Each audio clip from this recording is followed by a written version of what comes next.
by countries much closer to home. Ghana's GDP per capita is about 3,200 US dollars, roughly 30% higher than ours. While Zimbabwe, after enduring decades of profound economic hardship, has recovered to a GDP per capita of about 3,000 US dollars, now slightly exceeding ours. The question we must ask ourselves candidly and honestly is why other nations have fulfilled so much of their potential while we have repeatedly fallen short. More importantly, what must we now do differently to ensure that the next chapter of Kenya's development story is fundamentally different from the last? Fellow citizens, there is, however, some good news. We can, we must, and we shall together get it right this time round. History rarely announces the arrival of defining moments.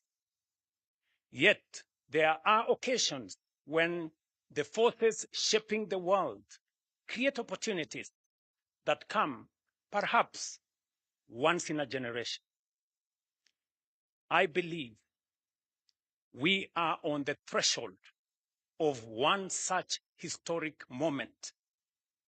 I believe so for four compelling reasons.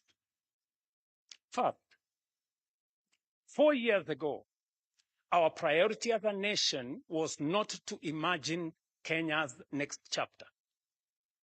It was to survive global economic turbulence, restore stability, rebuild confidence, and place our economy back on a firm foundation. Together, we achieved that. We have restored macroeconomic stability. We have stabilized our currency. We have rebuilt our foreign exchange reserves to over 15 billion US dollars, providing 6.5 months of import cover. Inflation has fallen. Borrowing costs have declined. Investor confidence has returned. Last year, for example, Kenya attracted a record $3.2 billion in foreign direct investment, more than double the amount recorded in 2022. The 2025 IMD World Competitiveness Ranking placed Kenya as the most competitive economy in Africa, reflecting the confidence our reforms have restored. Because we have restored stability, rebuilt investor confidence, and laid a firm foundation for our economy, now is the perfect opportunity for Kenya to begin shaping the next phase of our national development. That is why, in my State of the Nation address last year, I challenged us to begin thinking beyond the immediate demands of today and to start imagining a futuristic roadmap for our nation. That was not simply a call to dream. It was a call to prepare and an invitation to begin building the institutions that will support Kenya's long-term transformation. That journey has already begun. We have already established the National Infrastructure Fund to ensure the investments essential for Kenya's transformation are financed sustainably. It is also why we have established the Sovereign Wealth Fund to preserve and invest the wealth of our nation so that today's prosperity becomes tomorrow's opportunity, shared fairly between present and future generations. Together, these institutions represent more than new opportunities.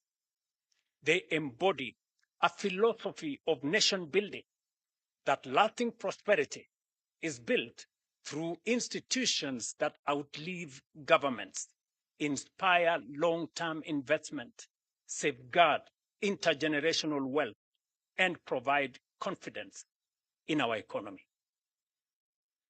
The second reason why I believe this is our moment is because our current roadmap is approaching its destination.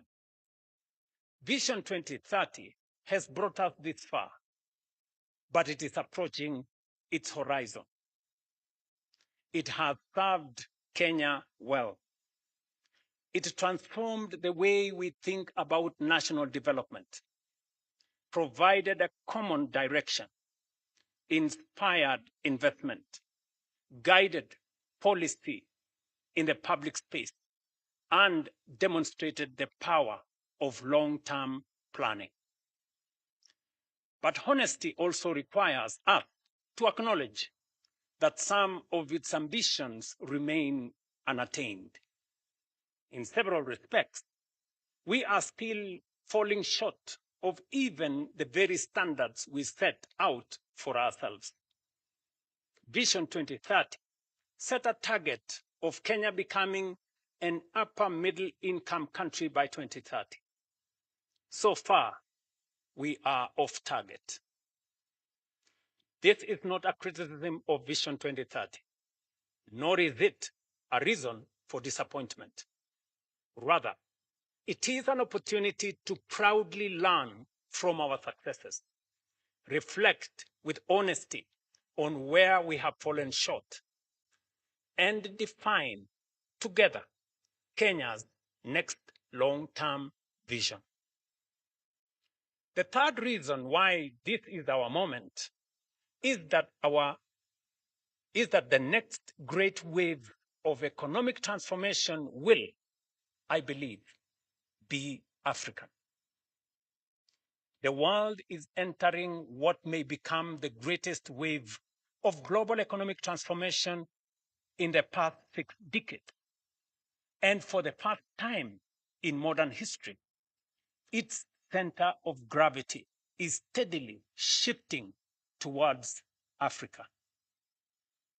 Our continent is the home to the world's youngest and fastest growing population, vast reserves of strategic minerals, immense renewable energy potential, abundant arable land, and rapidly expanding consumer markets.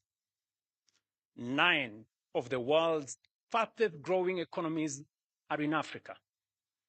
And by 2050, 1 in every 4 people on Earth will be African.